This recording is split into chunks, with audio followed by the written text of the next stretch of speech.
vamos a abrir el diálogo con una pregunta.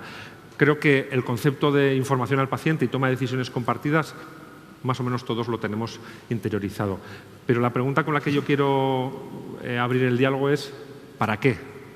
¿Qué resultados queremos obtener o buscamos cuando facilitamos la información al paciente, una información adecuada al paciente, y cuando facilitamos la toma de decisiones compartidas? ¿Qué resultados, qué beneficios queremos obtener desde el punto de vista del paciente, de su proceso, de su vivencia emocional, pero también desde el punto de vista de la vivencia del profesional? Desde el punto de vista oncológico, lo que buscamos es resultados de salud en el paciente. Inicialmente buscamos que se reduzcan los episodios de ansiedad, de depresión, mejorar el afrontamiento del proceso por el cual se está pasando. También se ve que al cabo del tiempo, y los estudios demuestran que mejora la calidad de vida del paciente y, por supuesto, al final, la mejor adherencia a los tratamientos y la eficacia de los mismos.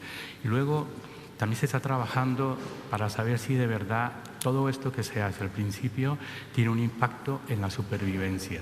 Y con respecto a los profesionales, pues también al cabo de los años también tenemos la oportunidad de que mejorando las habilidades de comunicación también nos permiten visualizar y tener una empatía con el paciente, ese acercamiento que obviamente es muy importante mantener desde el principio para que se cumpla todo lo que queremos al final. Yo veo la comunicación entre médico, oncólogo y paciente no solo necesaria, sino imprescindible, sobre todo para conseguir un objetivo que considero básico a lo largo de todo el proceso clínico y especialmente en sus inicios, que es el logro de la confianza entre médico y paciente.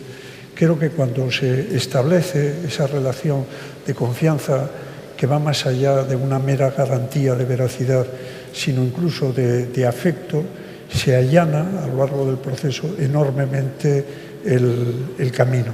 Porque yo creo que no puede haber un buen tratamiento, una eficiente relación entre médico y paciente que no tenga en cuenta las dimensiones esenciales de la condición humana, que son las físicas, las que tienen que ver con la salud y la enfermedad, en la que por razones obvias se focaliza el grueso de la labor del oncólogo, pero no hay que olvidar las cognitivas, que tienen que ver con la razón, el conocimiento, la curiosidad intelectual.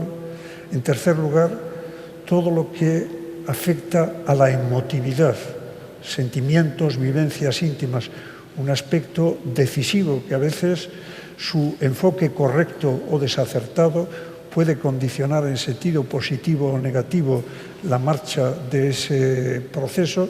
Y finalmente, las cuestiones que tienen que ver con la dimensión esencialmente social de la persona. ¿En qué puntos el proceso oncológico, por su singularidad, favorece o no la toma de decisiones compartidas? ¿Y en qué puntos del proceso, de un proceso habitual, esa toma de decisiones compartida o esa participación activa del paciente puede ser más factible o menos? Tenemos un escenario mucho más amplio de lo que parece. Y luego, en función de las circunstancias, en función del conocimiento, en la práctica, esto es algo que yo hago, lo primero que le pregunto al paciente es ¿qué sabe de su enfermedad? Muchas veces no saben nada, saben poco, no quieren saber, saben mucho. ¿Qué ocurre? Que nosotros, desde el punto de vista de la especialidad, somos receptores de pacientes. Nosotros recibimos al paciente cuando está diagnosticado, es decir, que teóricamente el paciente debe tener algún grado de información, pero en la práctica no es así. El impacto físico y emocional no es igual.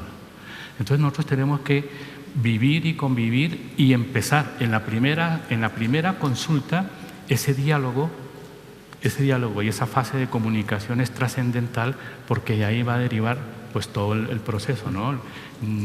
¿Cuánta información tengo yo de lo que sabe el paciente? ¿Qué quiere saber el paciente? Y ya hay estudios en donde se ha tratado de contestar a esta situación. ¿Qué me gustaría saber? ¿Hasta dónde? ¿Y qué tengo que informar como profesional? para tomar las decisiones. Inicialmente, pues bueno, se va hablando sobre lo que tiene en ese momento ese proceso, se le explican el tipo de tratamiento y las posibilidades terapéuticas que hay en el momento y la mejor opción terapéutica para el individuo, y luego tenemos que escuchar sus sensaciones, su perspectiva, y a lo mejor volver a citarlo para que tome una decisión. Y ahí está la fase de toma de decisión compartida. Primero, que la información tiene que ser siempre veraz, que al paciente no hay que engañarlo nunca ni en el más leve detalle.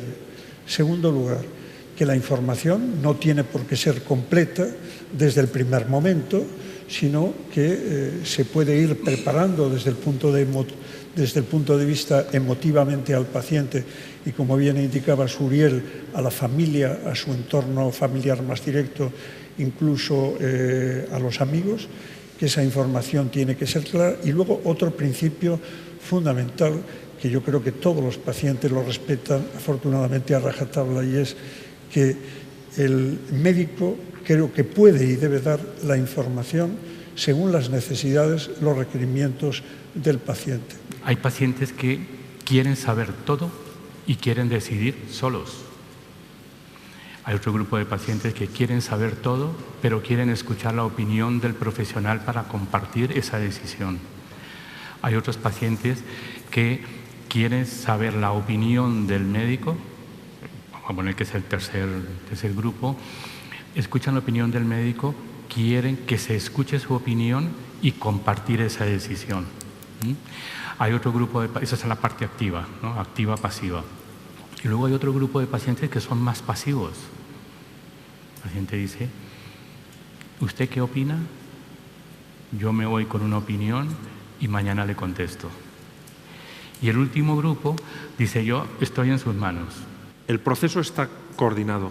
¿Deberíamos aspirar a que estuviese coordinada también la comunicación para evitar casos muy habituales como los que tú has descrito? Es decir, que la comunicación no sea homogénea.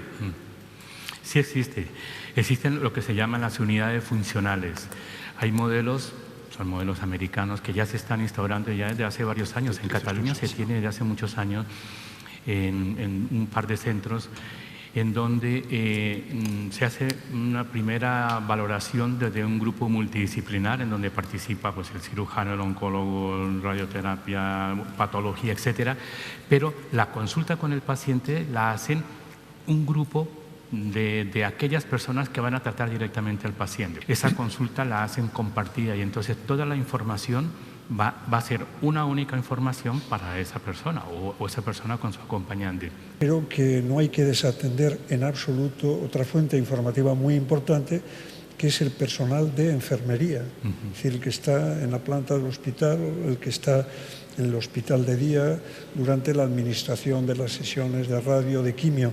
Es un personal muy importante que convive más tiempo con el paciente que el propio ontólogo. Y, lógicamente, está la información de los familiares cuya presencia en las consultas o en determinadas consultas, donde se va a exponer una información relevante, creo que no solo es necesaria, sino imprescindible. Es bueno informarse fuera del ámbito hospitalario en fuentes solventes.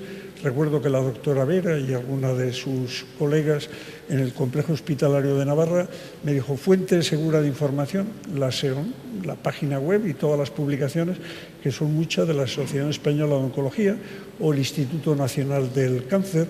Pero cuando nos dice, y es que en Internet tengo esto y además lo trae, y lo pone sobre la mesa, pues claro, tenemos que empezar a desmontar eso.